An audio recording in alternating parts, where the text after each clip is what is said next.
Hey team, welcome back to another episode of the Strength Game Podcast. I'm your host, Nick O'Brien, and this is episode number 160.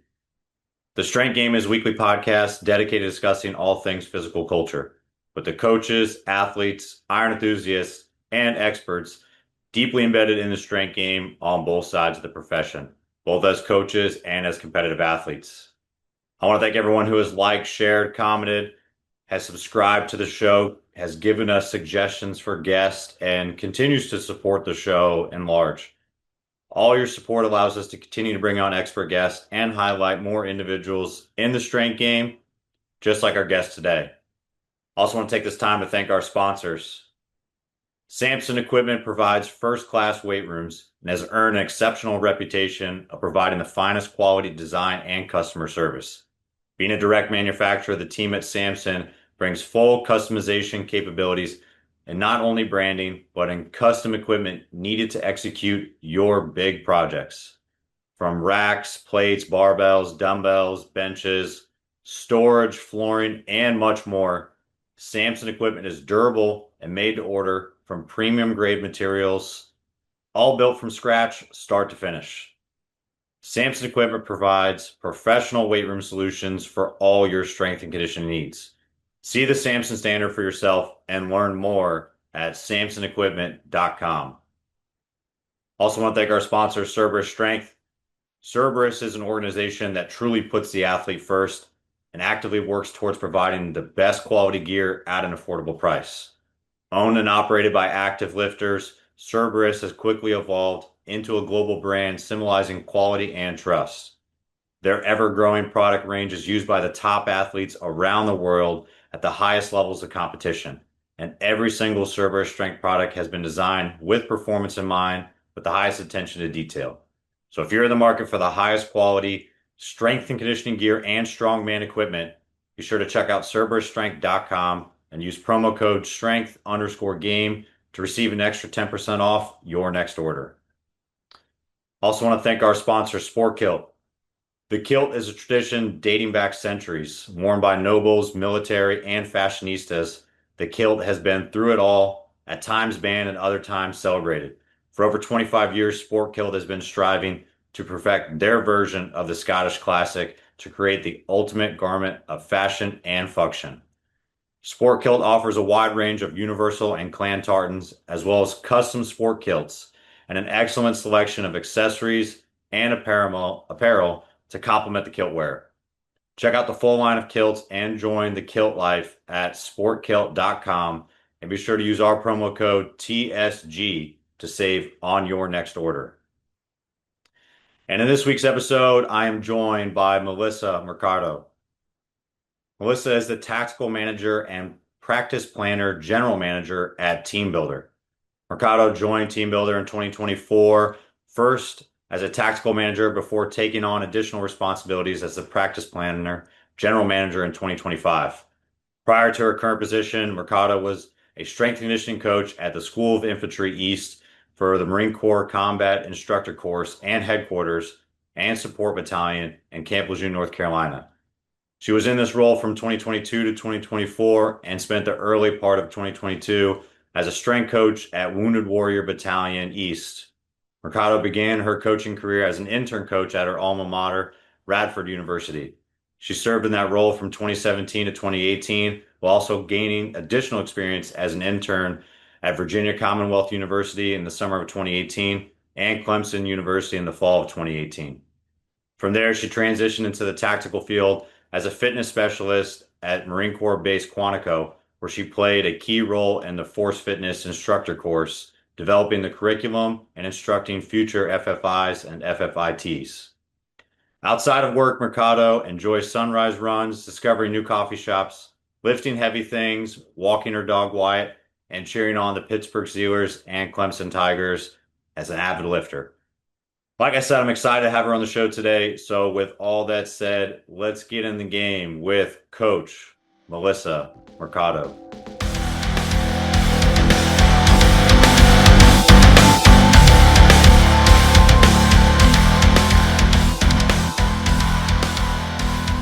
What's going on, everybody? Excited today. We are joined by Coach Melissa Mercado. How are you doing today? I'm doing great. How are you doing? I'm good. I'm excited to have you on. We got kind of talking ahead of time, both in the Florida area now, got a Mhm. lot of mutual connections and kind of similar trajectory of like what we're doing now. Interesting paths of like how we both got to the place we're at, but kind of parallel to what you're doing and kind of what I'm doing. But they both kind of play off each other. So I'm excited to talk to you about career and like what kind of shifted you a little bit away from coaching, but still in the coaching realm. But before we kind of dive into all that stuff, like let's take a step back and like figure out how you really got in the strength game and lifting. Like what kind of sports did you play growing up? What kind of got you really fired up about training and like just being active in general? Yeah, no, I love this question. So nobody will expect this, but I was actually a competitive dancer my whole career. So I didn't play a field sport or anything like that, but I danced my whole career competitively from a young age. And I would say I got into lifting or the weight room in general just from seeing my dad.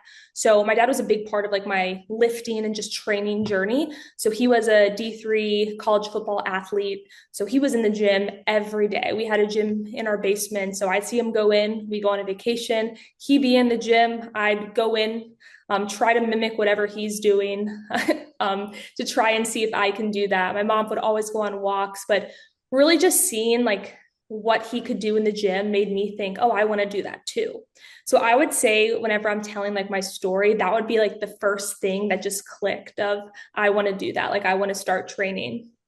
And then from there, I would say that is when I got into away from dance. I started getting into track and field, more so pole vaulting. So in high school, I was a pole vaulter, transitioning from dance to pole vaulting. That worked really well for getting up into the air, the mobility for that as well, and the strength to be able to do that. So that was my main sport in high school. Pole vaulting, still dancing on the side, but primarily just pole vaulting. And then obviously I had to do a track event just to check it off the list. So I did the 800.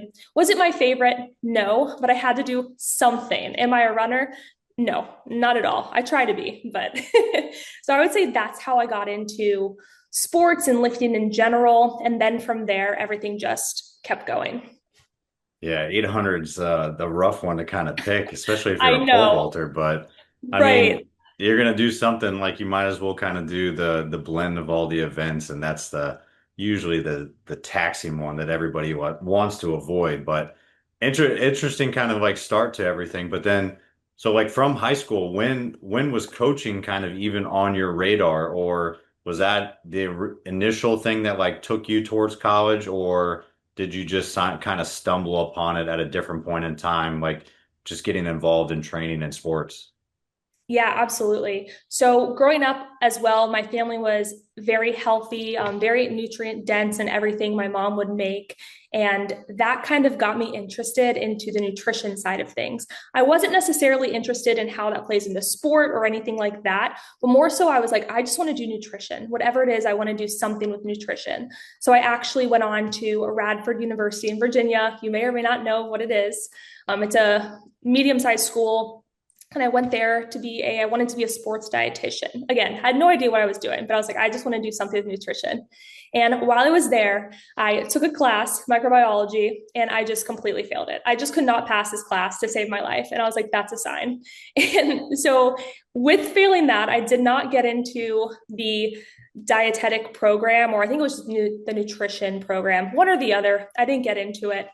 And from there, I was like, all right, I could either wait a year and reapply, or I could try something new. And my advisor at the time was like, we have another major focusing in strength and conditioning. And I was like, wait, what? A major in strength and conditioning? Like I can get a degree for lifting weights. I went in on that. Like I want to lift weights for a living. What? So that's when I completely 180, changed my degree. So I got my degree at Radford in exercise, sport, and health education with a concentration in strength and conditioning, very long. So that's when I started diving into the weight room and just exercise science and really understanding movement and the power of movement within sport and just within life and longevity. So that's when I just really saw there was something there. And on that, above that, I had an incredible mentor, Dr. Salee. I still email him to this day just to update him on life. And he's just so shocked with the path forward. And he just kept telling me, like, I just see something in you. You have something in you. And just always would just really show me that I can be successful in this field in strength and conditioning. So that really fueled my fire. And towards the end of my senior year at Radford University, I did an internship with their strength and conditioning program at Radford. So that's when I truly got to start working alongside athletes. But not only that, I'm gonna have to give Coach Bennett a shout out. Coach Bennett, he's at, where's he at now? I can't think of what it's called. It's in my head though. Roanoke College. He's at Roanoke now, but he played a major impact on my career in strength and conditioning during that internship, as well as Coach Kate Mason. Seeing another female in the role, I was like, okay, she is so powerful. She has so much control on the floor. And that's where I really started to dive into the field itself. So mix between changing my major last minute, my junior year, to getting into the weight room during that first of many college internships at Radford. That's awesome. Yeah, I think it's a tale that a lot of strength coaches, like from like 5, 10, 15 years ago, going to school to try to like do something similar, like sport adjacent, maybe not be a sport coach, maybe be a PE teacher or athletic trainer, something that was more visible. And strength coaches were kind of hidden in the shadows for a lot of time, that you didn't really know that it was a profession outside of like personal training or maybe professional. But then a lot of coaches I've heard had that transition sometime in school, whether it be not knowing that it was viable option, or same as you, I went to school and it was going to be athletic training. And the first day I went to see my advisor and he was like, it's going to take 5 years to graduate. And I was like, hell no. I No, am thank you. out. I am out. And then I realized that athletic training wasn't really what the name sounded like as much. No. It was more like boo-boo management, and I was done. So Oh, it's very interesting to kind of see how that was. I know I want to touch on some of like that experiences you kind of had, but you kind of brought up a good point with like really starting and getting like your feet wet on that internship program. But more importantly, like being a female like strength coach in a profession that is predominantly like a male kind of profession, you had a mentor there with that female coach that you kind of got to see that, hey, this is something that like is not going to be always dominated by males. Like, was that something that was super important? Did you even realize it at the time, or like are you kind of like retroactively looking back and realizing that it was nice to kind of see someone more similar to me in that role, or did it even matter at all? I would say at the time, it was nice to see someone similar in that role, but it never was like, it never played a factor for me. I was like, well, I can do what everyone else can do. Like, we're all doing the same thing here, all coaching. But looking back, I'm like, man, I was really lucky to just have that first mentor of two be a female. And she never mentioned in the field being like, hey, I'm a female. It's a male dominant field. She never told me that. I was never told that. I kind of just did my thing. And as I grew within the field, I obviously realized, all right, definitely a male dominant field. But I would say at the time, I never played much attention to it. But I will say, watching her do what she does and just coaching hundreds of athletes was very inspiring. And that did stay with me. That's awesome. Yeah, it's something I always thought about starting to get more interns, Mm-hmm. like when I was in collegiate space, and then starting to have like full-time staff that came in. Obviously, the full-time staff is a little bit more accustomed to maybe coaching male teams or being surrounded by all these athletes, or maybe like a contact sport that's different. Like even baseball, softball, there's differences between the two. But then you start getting to like football, like there's not a lot of female football out there. So it's a different, like kind of the demeanor and how you talk to them, and like players are going to come in with different like preconceived notions of how this female coach is going to tell me to do this stuff or coach me up. So it's always something I try to like have those conversations with interns, but not going through it. It's always something I like to ask, like female strength coaches, like their experience, so that I have a better understanding when those coaches come in. So they're a little bit more prepared when they take a full-time job and they're not kind of on their heels when a kid's like back talking them or they're telling them you don't know how to play this sport or whatever it is. Right. I will say the reason I got one of my jobs was because of the way I would speak to everyone, especially in the tactical field. I was referred to one of my positions, and he was like, you have to have her. She said this and this on the field, and she's just a powerhouse there." So I mean, there is a big role in like how you project yourself as a female, like within strength conditioning itself. This reminds me of Whitney with NSCA, who just took over the new tactical position. I listened to a webinar of hers with Soldiers of Sidelines a few weeks ago, and it reminded me of myself in a way, because she said that towards the beginning, she used to feel like she had to talk a certain way or coach a certain way because she was a female. She had to coach like everybody else. When in reality, like you can just coach like yourself. Like there's no problem just being yourself, obviously as a female, and just coaching how you coach and not trying to coach like the male football coach or whoever that may be, because like you're not them. You may still bring that energy, but you're not them. So that was just something I want to throw in there. That was awesome that I realized, hey, other female coaches experience that at some point. But No, that's great advice. I mean, just having confidence in your own ability and then just right. your coaching voice being actually like genuine to how you coach, not trying to mimic someone else or try to fit a mold that you think that the athlete needs or a head coach or Mm-hmm. supervisor thinks that you need to do in order to be successful. Like there's so many ways to kind of skin a cat, and there's so many ways that people can coach, and finding that genuine blend of your own authenticity is the best way to do it. When you kind of finished at Radford, you talked about like that internship, and then from there you moved on and you basically did like it feels like So an many. a strength coach's like year abroad. Like you went right from Literally. Radford to VCU, right to Clemson, like all within the same year.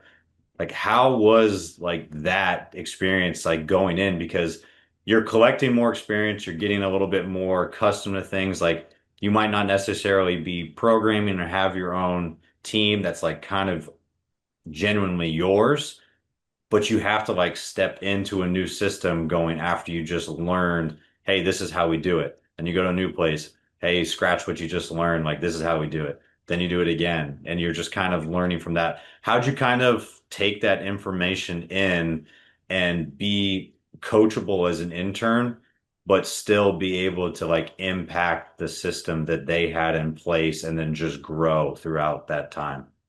Right. I will say from the beginning, one thing I was told, like within strength conditioning itself, was do as many internships as you can. Like just keep doing. That's where you're going to get all the experience. And just me myself, I'm going to learn way more from a ton of internships and a ton of hands-on experience than opening 3 NSCA books. Like I'm definitely going to learn more hands-on from the experience side of things personally.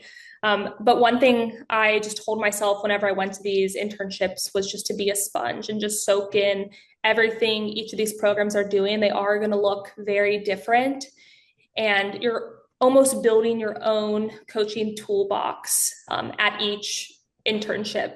So every time I would go, I would think of it as I'm grabbing pieces of knowledge to add to my toolbox to build myself as a coach. So it was easy for me to go through those internships knowing that all these pieces are going to just make me the coach I am. And I would learn one thing from, let's say, Radford. I brought it over to VCU. And then from VCU, I'll add on to that and bring that to Clemson. And of course, at the time, I didn't learn my coaching voice, though, until Clemson, because I was told, Melissa, if you don't speak up, you're gonna have to leave. So I was forced to have a coaching voice. But overall, just something I did because I just was more of a listener, and I would just do as much as I can, learn as much as I can, ask as many questions. I might have been annoying, but I was like, I'm gonna ask as many questions as I can, just to get as much knowledge as I can. And then from there, I would just invest all of that in the athletes that I'm working with. And what's really funny is here at McDill at the gym, I actually ran into an athlete at Clemson that I worked with. when I was an intern. So I was walking past her and she said, Coach Nichols, and that was my maiden name. And I was like, how does she remember me? But like because they see so many interns. That's why I was like, how in the world did she remember me? You see so many interns cycle through. But I was just myself every time, and that stayed with it. I hope that answered the question. No, it does. Yeah. I mean, it's great advice for an intern. Like it's a two-way street when it comes to that internship. You want to bring value and you're also like Mhm. you're getting a return on investment, like going to some of these programs to assist them and then like hopefully gaining a good reference and learning a lot of things. But like you can bring outside experience to them, Right. like in due time, like as you learn their program as well. Because I know when we had like young coaches or interns come in, like learning about things that they did at other places and how they kind of solved, like did some problem solving or addressed like different issues, like bigger universities or smaller ones, like it was always helpful and adding value in your own way, just listening, asking questions, being proactive. Like those are all the great things to do to learn and just bolster experiences. I did 5 internships that Did were you unpaid. really? Yeah, so it was Wow. I know the benefit of it. I wouldn't say Mhm. it's the best path, like necessarily. Like Five. don't follow suit, like get paid eventually for what you're Yes. doing. Yes. Um, At 3. yeah, and it's a lot better though to get that experience, like and find ways to like just kind of develop yourself and like obviously like you learn different things at different places you were at to kind of get to where you are now. But you did all that coaching experience. You were in the collegiate setting for a while, and then like most people is like the natural trajectory is like, oh, well, I like college. I'm still doing college. I'm going to go right into college. And tactical setting like kind of called your name, and that was like your first actual full-time like coaching role. What kind of got you into that? And like, were you kind of on the fence about collegiate coaching, or was just like, hey, this is a great opportunity. This is the first thing I'm going to do, and maybe I can go back to college one day because it's a budding profession and like an avenue for coaches to go to. Um, there's different opportunities and like different people want to do it for different reasons. So what was kind of your inception into that field? Oh man, I mean, I was choosing between staying at home and just driving to the local base or packing up my things and moving to Massachusetts to do a GA position. So at that time, the more logical decision was for me to stay at home and just work at this base. But I'm not going to lie, so my dad was good friends with someone at Marine Corps Base Quantico, so the base that was 30 minutes from my house in Virginia. And he knew somebody and he was like, hey, they have fitness trainers there. And I was like, oh, well, I guess I'm a fitness trainer. I mean, I'm a strength coach, but sure, why not? And whenever I heard you'd be training Marines, I feel like that just was like the coolest thing I've ever heard. And I was like, I'm going to do that. I'm doing it. So I just went all in. I went all in. I was like, I don't know anything about this field. I knew nothing about like TSAC or just anything related to everything I've learned. It was just so brand new. I was just going head first. That's really it. It was that decision between moving, doing a GA. I would say there was nothing in me that was sold on that GA position. Like I loved the coaches and I loved everything about it, but there was just like a gut feeling. I was like, all right, I need to step out and take this role because it was placed in front of me for a reason. So I'm going to go do it. Yeah, what would you say to coaches that are, I know a lot of young coaches, for whatever reason, and it's not everybody, but are kind of dead set on the first thing they do or the first coach they meet, like this is how I program, this is the style I want to do, this is the field that I want to be in, or like the type of athletes and environment I want to be in. Like, what would you say to like some of those young coaches that are kind of fixed on just that goal, which is not a bad thing, but like understand that there's way more other options and potential career paths they can kind of do. And maybe being so like single focused is not ideally the best thing to do early on in your career when there are tactical options, high school options, private sector, public, like opening your own gym, all these different things along with collegiate and professional. Like, how would you say, like, what would you say to someone that like is just fixed on one thing? Right. I would tell them be open minded. The areas that scare you the most, you probably need to go that way. Tactical strength conditioning scared me, but I was like, I'm going to go there. So be open-minded. You're going to you don't need to go the traditional path. I feel like there's a perception within tactical strength conditioning that you have to do. Obviously, we talked about our long internships, and yes, they were amazing. But do you have to do that many internships, go to a GA, and then get your first position? No. Try something new, step out, go intern at a local installation if you have one. It doesn't hurt. Just be open-minded to everything. That's what I would say. Just be open-minded, take a risk. If it fears you, go towards that direction. You're probably meant to be there. Because like in high school, there are so many incredible high school coaches. There are so many incredible private coaches. I think we feel that if we go collegiate, that means we made it. And we don't necessarily need to go collegiate to make it. Like, I feel like I made it just being able to train tactical. I know they don't like being called tactical athletes, but tactical athletes, for example, like I feel like I made it just being able to do that. So I think just changing our perception, like we don't have to go to college to say we made it. No, that's a good point too. Obviously, like you make of it what it is, and a lot of people like just see the prestige of like big games or like working with big athletes or seeing big payouts, but that's not also the norm. Like that's just kind of what is in the news and like the biggest name things that are happening at the time and just what's in the spotlight, but that's not the case everywhere. And there's a lot of fulfilling things that happen that comes with like even return to play or working with tactical population, regardless of like their operators or support personnel or Wounded Warrior, which I know you did as well too. Like there's so many different avenues and finding different options. And then like on the internship thing too, like if you've already have a full-time job and you've been coaching a profession or you're interested in like making a shift out of the populace you're working with coaching style, like you don't have to go intern and like go back to zero and get paid nothing. Like reach out, network, go shadow people, just go see their environment, pick their brain, do like site visits and things like that. Because I mean, no one wants to really just blindly go into a career change and go from making a salary and supporting potentially a family and having bills to zero when you already have like a basis of expertise. You're just trying to switch to a different demographic. Exactly. So you kind of did that though, in a sense, like you're still very involved in the coaching profession and then just now kind of working in a different role, a lot more supporting coaches and people that are on the programming side of the coin versus like the day-to-day, like actual action of coaching on the floor. What was kind of like the shift? How was that shift going to like your current position, like tactical manager, practice planner, general manager with TeamBuildr? And like, what are you doing essentially? What am I doing? That's the biggest question I get asked. Let's start with why did I make that shift?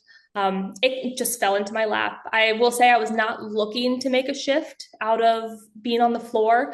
I loved my position, my latest one at School of Infantry. I loved what I did. I loved my Marines. I loved my instructors.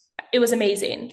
But marrying into military life, that change can happen in an instant and you'll be placed somewhere else. So that's when we PCS'd, so we moved, and that left me with no job. So I had to network. That's when all that networking comes into hand, reach out to whoever I can. In my current area, there was a lack of strength conditioning positions within the tactical sector, and it will be like that in some locations.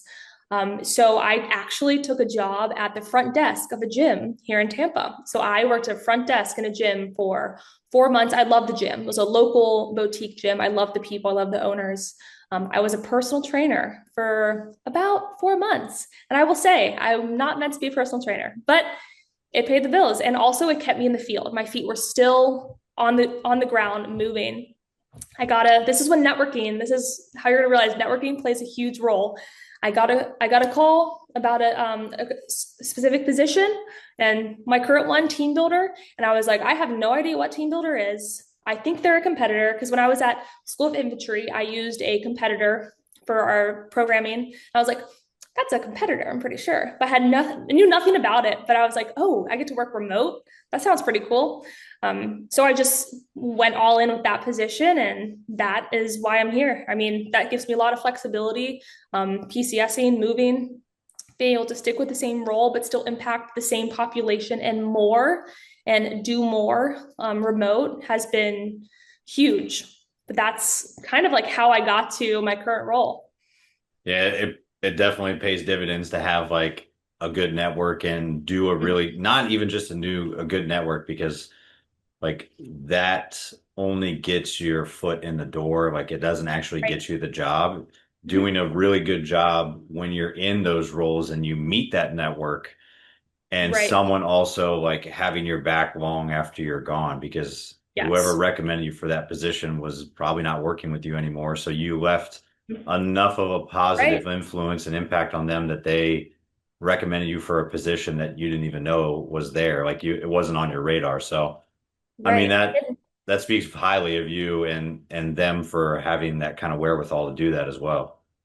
Absolutely. And I, going off of that, like I only maybe had a few conversations with this person that referred me to TeamBuildr. So you never know if one conversation you're having can determine your next career. So that's why like networking is just meeting people, talking to people, showing true investment in them, not just shaking their hand because of the logo they have on them, but like truly investing in everyone, getting to know them, asking questions, listening. That's gonna potentially get you your next position, and you may not even know it. Oh, for sure. And I think a lot of even like taking a step back and like obviously PCSing and going to a different location and not having the same like one for one job that you had when you were in Virginia.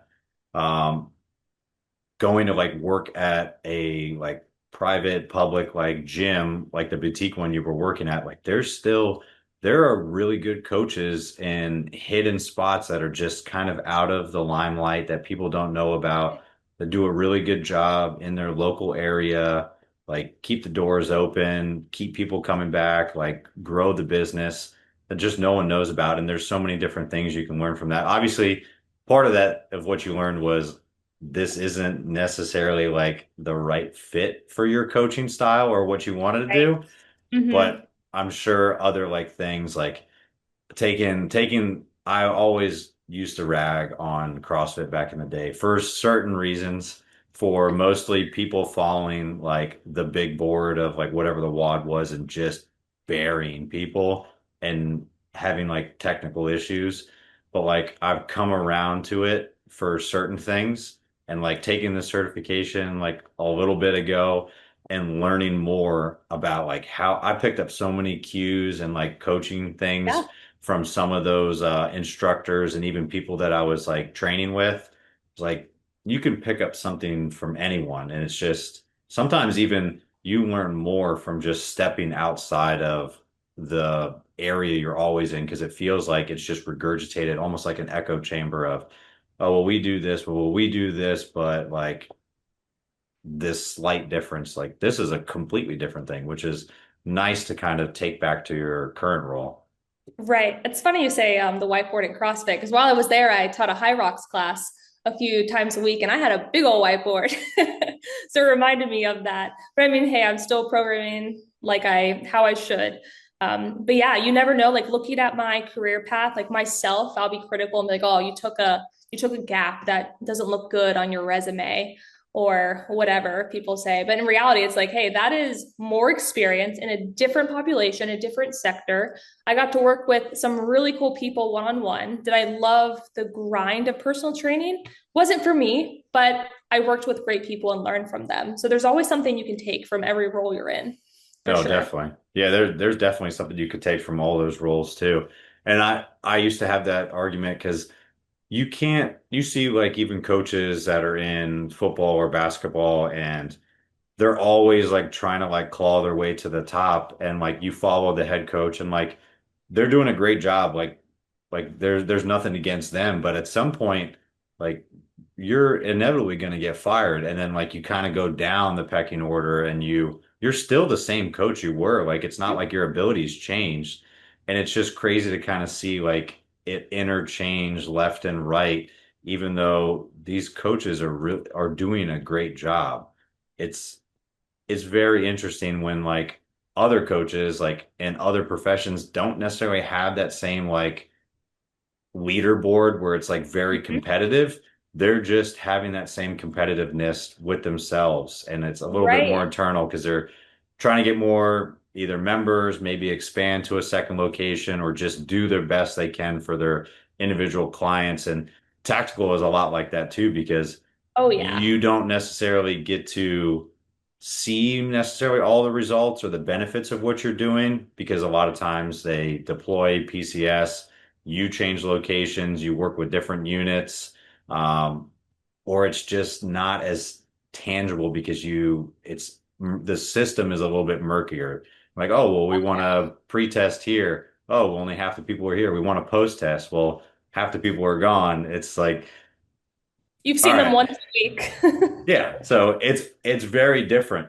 So I guess with TeamBuildr and everything you're doing, like what makes your role like on the tactical side like unique, like in that tactical space, and like what do you think from your time coaching tactical like really influences what you're able to kind of bring to the table for people that are using that program like in the tactical space? Right. I think first thing, like this position, everything I did in coaching carries over. One thing about TeamBuildr, I just want to throw out a fun fact, like we tend to hire a lot of strength coaches or former athletes because the qualities of an athlete, the qualities of a strength coach really bring over to this side of things, whether that's sales, marketing, or my role. We're able to build relationships. That was our job, relationship building. So that's one thing I pulled over to this role. But one of the coolest parts is I was in my own silo. The entire time I was coaching with the Marine Corps, all I knew was the Marine Corps. So coming to this role, it's like, all right, I got to learn every branch. I got to learn what they're doing, like with procurement. How do each of them go about procurement? What does that timeline look like? Which obviously is going to be very different for every single unit. Learn about how their programs are going, whether that's like OST, they're going to do things a lot different than H2F might be doing it.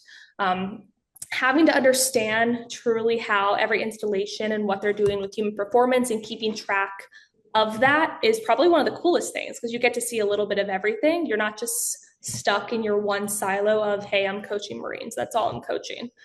So that's been a super valuable piece and something very cool I've learned is just understanding all of the branches and what they're doing and seeing them grow exponentially and just seeing what's taking place and not only like what I see on LinkedIn or something like that, but this is coming from conversations with coaches. We can all see what's going on at LinkedIn, but I don't want to be on LinkedIn all day.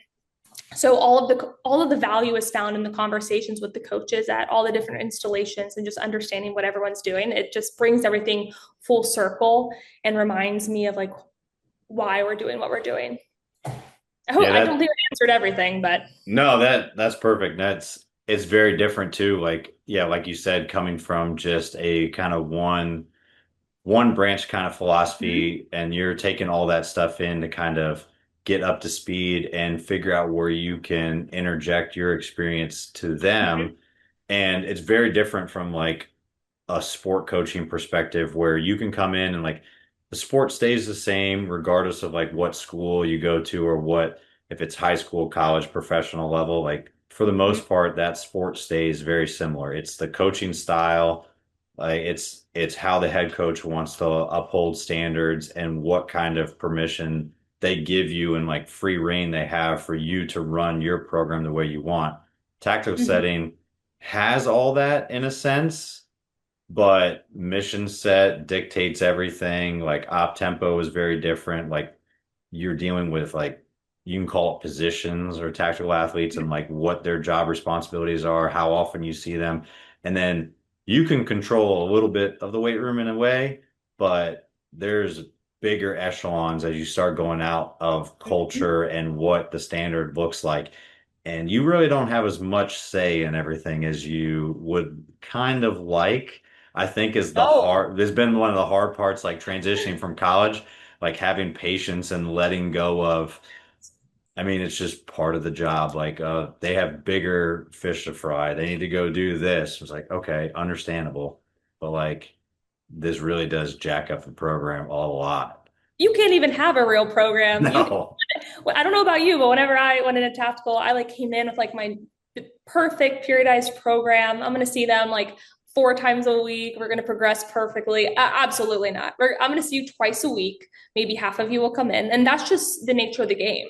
Um, so being able to take, I guess, bringing it back to my current position, being able to understand what you as coaches are doing and be able to relate to it, like plays a huge role into how I can showcase TeamBuildr as like a capability for you to better your position, better your role, because I understand what your role requires, what you all are. I won't understand everything because I'm not in your shoes, but having an idea of what that's like to, hey, I have to brief leadership this, and this is not going to work. All right, well, I have a executive brief I made that I know leadership can read from point A to point B. Everyone loves PowerPoints and the tactical population, or brief, in other words. So understanding the culture has helped me really build my current position.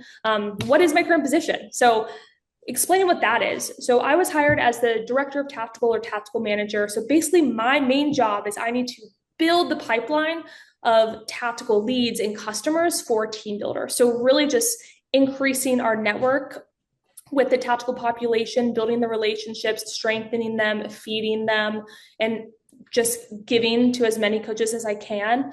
Obviously, sales is a part of it, but that's not my job. If I get a sale, that's great, but I'm not focused on the sale. I'm focused on providing the tactical population with capabilities that you all need for your service members to succeed. So that's my main goal, whether that's within marketing campaigns. See, this stuff I never did when I was a coach. So it's funny that I can just talk about it now. Whether that's doing marketing campaigns, understanding where we're at as the tactical community and who can I target right now with this campaign, whether that's like law enforcement. I see an uptick, so I'm going to focus on law enforcement. Or I see that there's a lot of talk on wearables, or I've had a lot of conversations on wearables. All right, well, I'm going to focus on wearables right now. What can I do to get the message out about how we can integrate with wearables for you to track exertion and have a readiness idea right in front of you? So it's been really fun because I'm taking all different parts of business and using my coaching and just really bringing it all together. So I wear many hats in my current role. Let's just say that within tactical. Yeah, it's definitely different. I think it's a new type of position too. So Yeah. it's cool that you have, I mean, you have experience coming into it, but you're learning some new things, and then you Oh, yeah. have the freedom to kind of just move as the market dictates and try to be a good resource and develop, like you said, a pipeline of just tactical coaches and figure out really like what the need is rather than create something and try to have someone fit the demand of the product that you've created, Yep. like actually go out and ask and see what they need because it's always changing. And the same way as Correct. like you going to like learn all the other branches, like I mean, I'm still trying to get up to speed with that. Like I grew up with my dad in the Marine Corps, I'm in the Army, and I'm work for the Air Force. And they all three of them have similarities, You but they know. do them very differently. And to try to see how they intermingle and like jointly work together is interesting, but they definitely do have very kind of standout characteristics that are vastly different. Oh, So yeah. it's definitely a tall task, but it sounds like you guys are doing cool things, and it's cool to see like again, like just the freedom to be able to kind of market that stuff. So I Right. mean, again, you stepped into the role like knowing that you really liked training, you really liked coaching and everything. Like, how do you kind of balance all the stuff you're doing, like all these calls, learning marketing stuff, trying to get involved with all these coaches and like all the different branches, and still you yourself like stay an athlete and like train like over the course of your career? Like, what's it kind of look like for you now to like stay active and be someone that's still an active coach? Right. In my current role, you may think, oh, well, she's not a coach anymore, so she's not practicing it. No, training is a non-negotiable for me. It is part of my schedule every day. Training is in, midday walks are in. If I have calls I know that I can take on my phone, I'm going to take them on my phone and go on a walk. Stand up desk, anything I can do to stay active as if I'm on the floor. So if I have my walking pad out here, thankfully we're in Florida, so I can just go out, take a call on a walk. I like to pretend I'm still on the floor. I'm not going to lie to you. I'm not somebody that can sit behind a computer at a desk all day. That's never been me. It's not going to be me. I walk a lot more, change my location. If you knew any of my coworkers, they'd be like, she's in a new location again. Because I'm not somebody that can stay like this. But making sure training is always in my calendar, always a non-negotiable. Like after this, I'm going to go to the gym because I have to get it done. It's on my calendar. It's something that I keep the promises to myself. I try to stay up to date with anything within the tactical population, whether that's, I still do this, which is wild, but still reading research articles, understanding like what's upcoming. I try to basically act as if I'm still on the floor as a whole, whether that's education, actually training. I want to show you all that I still practice what I preach. And like that's where I created a professional Instagram, and my CEO, Hewitt, he actually pushed me to do it. I was so against it. I was like, I'm not doing that. I am not doing that. I'm not being an influencer or anything like that, which I'm not, definitely not. But like part of that is just showing our coaches and our clients or even leads, like, hey, I do what you guys do. I'm practicing what you all are doing. I'm staying competitive. I'm staying active. If you want to go race and go and sprint, let's do it. Like I'm still going to go out there and do what I would do in a weight room. And I think that also separates yourself, like in a role like mine, that is so easy to sit behind a desk and be so comfortable working remote. No, I'm still going to do everything I can do as if I'm on the floor with my habits and staying active. Yeah, that's great because I think a lot of times, like especially I think some of these companies finally caught on a couple years ago. I don't know when like the climax of it was and like when the inflection point was. Hey, the best way to kind of like showcase, like we might have a really good product, whether it's like flooring equipment, technology, wearables, whatever it is, like that's involved in like the fitness space, like strength conditioning space. I think they knew they have a good product. Like, what's the best way to like really get it out to coaches for them to understand? It's like, oh, we should hire like-minded coaches Mm-hmm. that would endorse a product because they actually use the product and they train and they coach, and then other coaches trust them, therefore they'll trust the product they're endorsing. Like, I don't know why it took so long for coaching to kind of like catch on to that because that's how Right. it is for everything under the sun. And it's like even if you want butter, like and you see someone on TV that you like that's promoting butter or whatever it is, like you're more inclined to probably purchase Mhm. that one or at least look into it. And Exactly. for you to be doing that stuff too, like it definitely pays dividends, not only like for your own health and wellness and everything, but to better understand like what coaches are going through to like offer that product. Because especially I'm sure with tech, and you can correct me if I'm wrong, like if you're not up to date on like what's happening at the moment, and sometimes like that's even too late. By the time stuff's published or happening, like people have already been doing it, they're on to the next thing. So Exactly. how do you, like you said, you read and research and all these different things and like actively training yourself as well.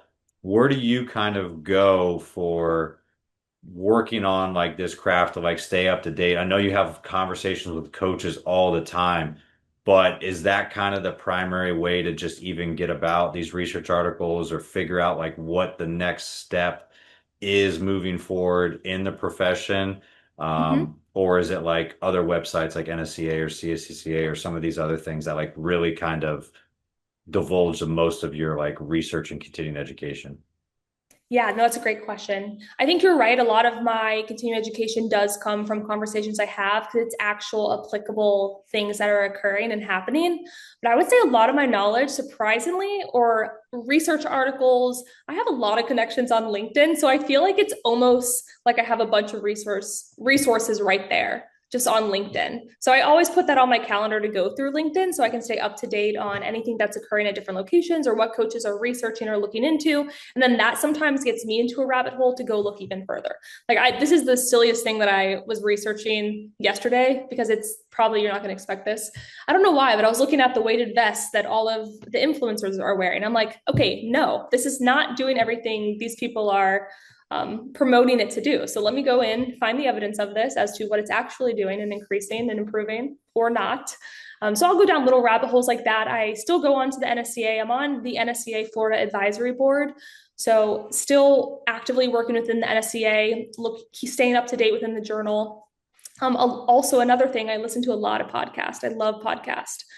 But with podcasts, I don't necessarily always listen to strength coaches. So I typically listen to entrepreneurs, business owners, and more of that aspect of things, because that's going to teach me things about coaching or about business in a way I didn't think of it before. Because a lot of strength, I love listening to podcasts with strength coaches. I'm not saying I don't, but that's typically what I listen to.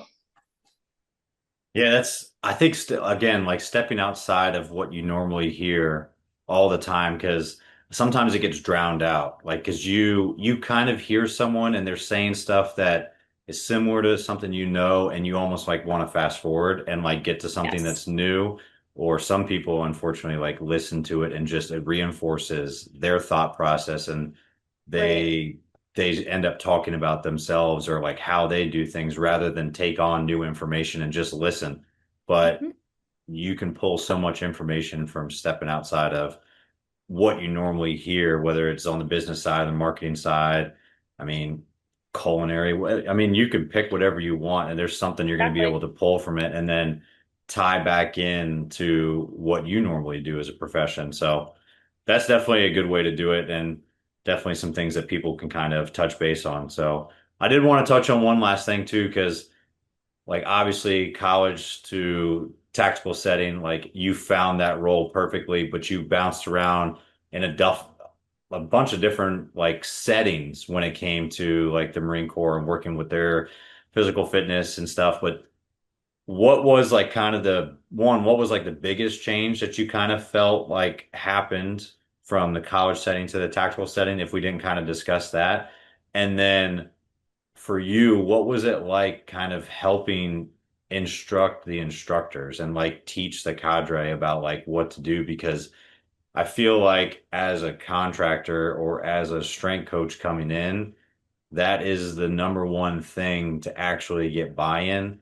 And like I see it in like conventional forces all the time, whatever contractor you want, or I see it at the SOCOM level and like special operations, like for all those contractors, nothing seems to stick the same way as what you do coming from their subordinate, like their chain of command.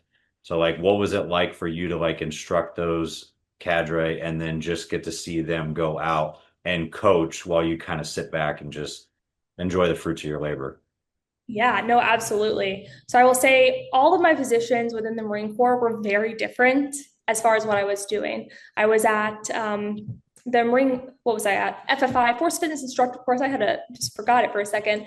And I worked alongside them. I also did one-on-one training with individuals that needed PT work or whatever that may look like at Quantico.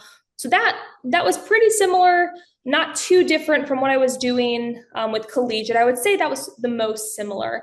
But as I went into the Force Fitness Instructor course, that's when I was like training the trainer, in other words, kind of like I was doing in my latest role. So that's where I got my first foot in the door with that, building curriculum. I never knew I could do that, but I built curriculum, and I taught on energy systems. I mean, maybe looking back, did I need to go as deep as I did on energy systems to a bunch of Marines? Probably not. That's probably the less thing they needed to know. But at that time, I did that. That's what I did. And realizing that everything that I say, they're going to do right then and there. So that's when I first went into that. And then the transition over to Wounded Warrior Battalion was a 180, because I'm working with injured Marines and sailors, whether it was combat injury at the time, or like mental health, whatever the case may be. That was different because everything I did led them to go back to full duty, or because of their injuries, transition out. So that was a completely different role and required a different side of me, I guess, because I knew that they relied on me to better their recovery process. And that was just a big, important role there. But moving into the combat instructor course, I went into that role because I did have experience with curriculum development. I had experience with training the trainers.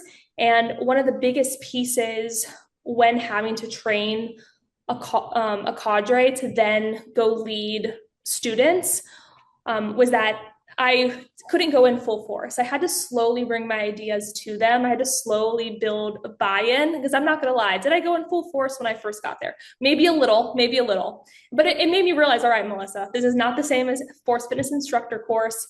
Very different cadre. They're all going to be different. So every group that you work with, the way that you have to go about building trust with them, getting that buy-in is going to look a little bit different. And I didn't realize that until I came to that third position at the Marine Combat Instructor Course with those Marines. So I just slowly build my buy-in. I would do things, I would let them be a part of the programming, part of the education. We'd really work together. I would never take over or try and be the leader of all this. Was I a subject matter expert? Yes, but we were a team. So I made sure that we were all involved. Some would speak on something, I would go off of it and have more discussion based learning rather than I'm going to teach everyone my way or the highway type of thing. So really kind of just building my own form of instructing there. If that was clear.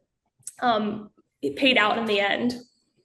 No, those are good points. I mean, touching on the big stuff like subject matter expert versus like just leading the program in general and almost like dictating like what you know to them Right, because right. you want them to be bought in. And I think you're right. Like that's probably one of the big things too, besides just the setting that's different from the collegiate style is because, and it's similar kind of to the professional style where they are got to the position they are because of physical fitness and like having like maybe some sort of respect for what they're doing. So they kind of understand you're fine tuning things and having a discussion with them rather than just boring them death by slide and PowerPoint is so much more helpful because it sticks and then they get a better understanding. Otherwise, they're going to go right back to their platoon or their company, whatever their unit size is, and they're just going to do whatever they want to do. Like, regardless of what they Right. learned, they could do the complete opposite of what you told them. But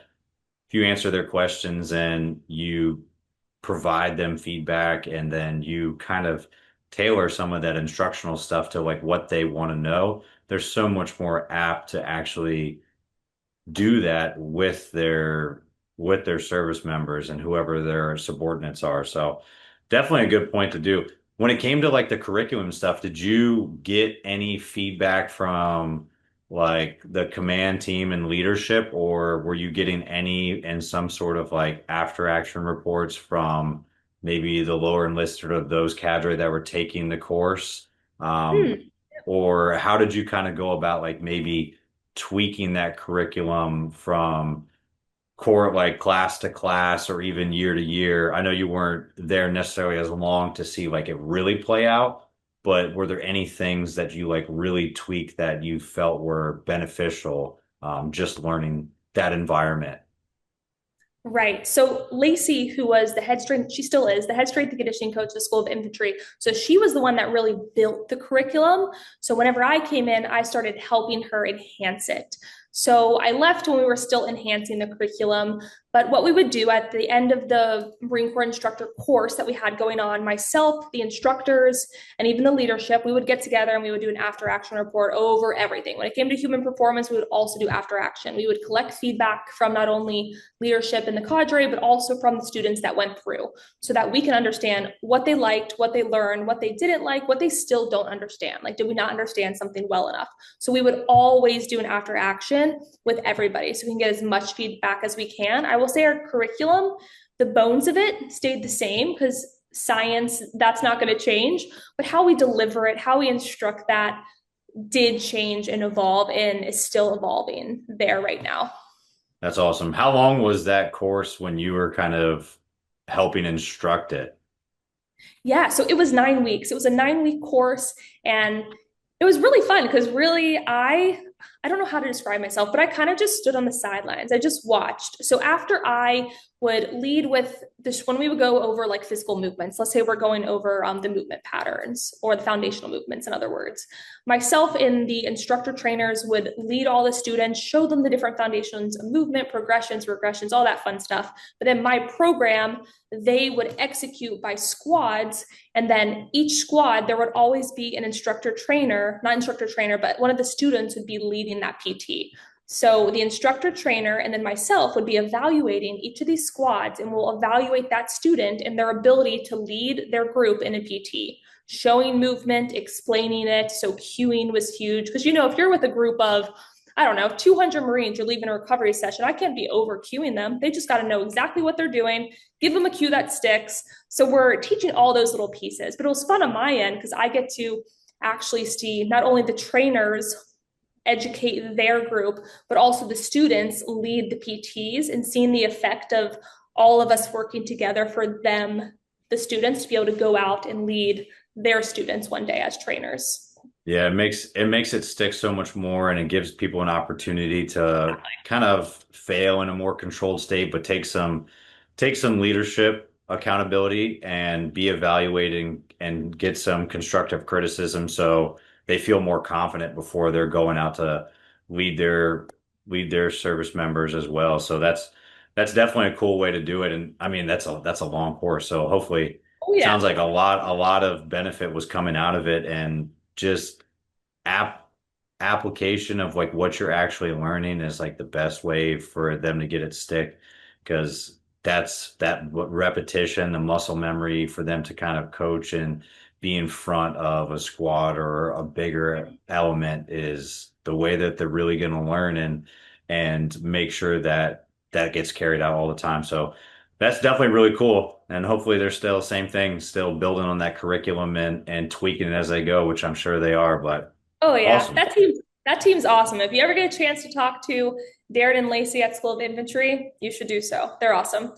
Awesome. Well, hey, like any good train session, we got to end the show with a finisher. So I got 4 quarters, 4 questions, and overtime at the end. So you can go rapid fire, or if you feel like there's anything extra detail you got to add, feel free to do it. But you ready? I'm ready. All right, Let's do first one I it. got for you. First one, biggest influence in the strength and conditioning profession to you? Biggest like an influencer, like somebody. It could be an influencer, it could be a mentor that you had, it could be someone that you kind of look up to, or maybe a I have colleague. so many. That's the hardest part. Um, let me say Colonel Sokol at Quantico. He's retired now. Made the biggest impact on my life. Okay, that's awesome. Hey, so when you're not coaching, not in the weight room, like you're not on TeamBuildr, taking a bunch of calls or outside walking, what are some of your outside extra hobbies that kind of get you reinvigorated? Oh, golf. I love to golf. I just got into it probably a year and a half ago, and I'm obsessed. I still think I'm gonna, be a part of the PGA one day, but just playing. I love golf. It's like my favorite hobby. Okay, there you go. So if you weren't doing what you were doing now, like slash kind of coaching, because you've got to touch on both realms of the profession, what do you think you might be doing, like if you had to take a 180 and do just a different profession altogether? Oh, that's such a good question. Um, I would say I would probably open my own boutique. I love clothes. So I would open my own boutique and sell clothes. Yeah, Okay. I don't know. I love clothes. That might have been the thing you learned from that boutique, that gym right there. I know, right? There you go. All right. So, hey, if you're setting up an ideal training day for yourself, what is PR song or favorite music genre like playing over the speakers? And then what is that best post-training meal afterwards look like? Song is going to be Du Hast. If I'm in a PR, it's going to be Du Hast. And then that post training meal, I don't say this, this is like legit what I have. A bunch of jasmine rice, a bunch of ground beef, and avocado. That's like the one thing that just settles really well. I love it. All I'm boring right. with food. Hey, just keep it super simple. Right. So last one I got for you. What has been the most valuable piece of advice you've received? Doesn't have to be coaching related. And then if you want to share, who was that from, or if it's a quote. Oof. Let me see. It's funny because I keep all of my quotes from people like on my computer because I like to refer back to them. One thing I did when I left my last position is everyone laughed, but I had a piece of paper. I went around and had all of my cadre, had leadership, had everyone write down one piece of advice for me. And one piece of advice I got, which is very small, but it's very big for my current role, is from Master Guns Hansen. Shout out. He probably won't listen to this, but I'll forward it to him. He always told me, he just wrote down plant a seed. And I said, okay, Master Guns, like what? And I feel like my current role, I truly understand what it means to plant a seed. Every conversation, you never know what it will do, how it will play, and you just keep watering those seeds. That's my favorite. But I will say, another one I have that's a fun one from someone in my cadre was suffer in silence and squat more. So that's what he told me. He told me I need to squat more and I got to suffer in silence. Hey, both of those are great advice, obviously.